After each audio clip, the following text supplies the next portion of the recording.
Hello नमस्कार प्रणाम आप सबके भाई हम अखिलेश कश्यप कैसन बनी जाए आप सब और अच्छा हो खबजा उम्मीद करत हनी और आप सब बहुत आशीर्वाद प्यार दे रहा बनी जाए कि दोनों अखिया में कल साचहूँ कजरवा नजरवा रो के लहे जान।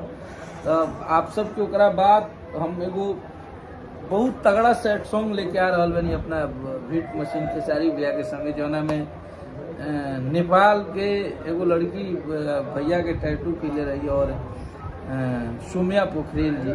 तो लड़की ने मुझे नहीं लग रहा है कि पहले बार में कोई लड़की इस तरह से एक्टिंग करेगी। क्या लाजवाब सोम्या ने किया है उसमें काम भैया के साथ और भैया ने बहुत कुछ उसे सिखाया बताया और उस पर वो खरी उतरी है।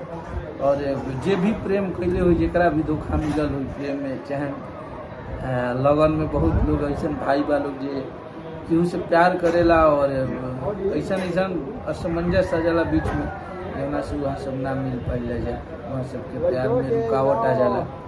तो ओकरा के लेके हम एगो गाना बनौले बनी और बहुत अच्छा गाना बा, बहुत तगड़ा गाना बा और इमोशनल गाना बा। सबसे बड़ा चीज़ बा कि रोए लगी हैं आदमी देखला के बाद रोंगटा खड़ा हो जा रहा है। उसमें क्या एक्टिंग किए हैं खेसारी भैया और सोम्या जी ने और उसकी म्यूजिक बनौले बनी राज गाजीपुरी जी और वीडियो डायरेक्ट किए हैं उसको आर्यन भैया जो कि हमारे शुरू से ही सब गाना के हमारे चैनल के गाना के वहाँ के वीडियो डायरेक्ट करीला, चाहे वो कजरा होके झगड़ा होके चाहे होली के कबूतर होके पेट में भतीजा बकरी जितना भी गाना हमने के यहाँ से बाजे सबके डायरेक्शन आर्यन देव जी किए हैं और बहुत अच्छा वीडियो बनाए हैं वो भी।